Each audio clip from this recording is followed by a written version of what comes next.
गोकुळ दूध संघाच्या निवडणुकीच्या पार्श्वभूमीवर सुरू असलेल्या आरोप प्रत्यारोपांमुळे व बदनामीच्या वातावरणामुळे संघाची प्रतिमा मलिन होत असून याचा सर्वाधिक फटका लाखो दूध उत्पादक शेतकऱ्यांना बसत असल्याचा आरोप करत सामाजिक कार्यकर्ते व दूध उत्पादक डॉक्टर युवराज उज्ज्वला रामचंद्र येडुरे यांनी बुधवार 8 जुलै रोजी गोकुळ शिरगाव येथील गोकुळ चौकात एकदिवसीय प्रतिकात्मक आत्मक्लेश आंदोलन करण्याची घोषणा केली आहे.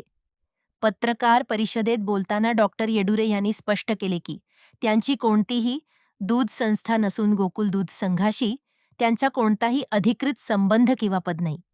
ते एका सामान्य दूध उत्पादक शेतकरी कुटुंबातील सदस्य असून शेती आणि पशुपालनाच्या उत्पन्नावर त्यांचे शिक्षण व आयुष्य घडले आहे.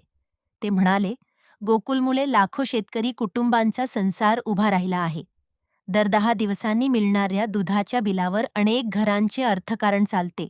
मुलांचे शिक्षण होते, मुलींची लग्ने होतात आणि ग्रामीण भागातील अनेकांची स्वप्ने पूर्ण होतात. त्यामुळे गोकुळ हा आमच्यासाठी केवळ दूध संघ नसून भावना, विश्वास आणि अस्मितेचे प्रतीक आहे.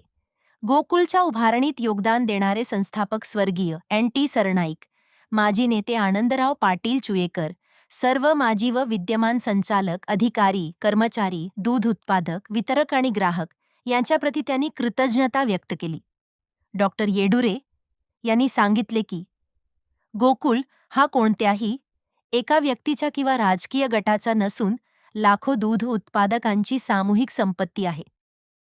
त्यामुळे संस्थेची प्रतिष्ठा, विश्वासार्हता आणि स्वायत्तता कायम राखणे ही सर्वांची जबाबदारी आहे. गोकुळ देशातील आणि आंतरराष्ट्रीय स्तरावरील सक्षम ब्रँड म्हणून विकसित व्हावा, ही प्रत्येक दूध उत्पादकाची इच्छा असल्याचे त्यांनी नमूद केले.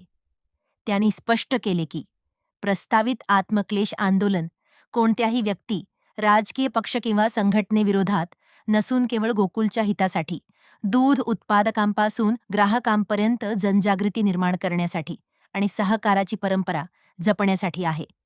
या आंदोलनास गोकुळवर प्रेम करणारे दूध उत्पादक, दूध संस्था प्रतिनिधी, वाहतूकदार, वितरक, ग्राहक, कर्मचारी तसेच विविध संस्था व संघटनांनी मोठ्या संख्येने सहभागी व्हावे, असे आवाहनही त्यांनी केले.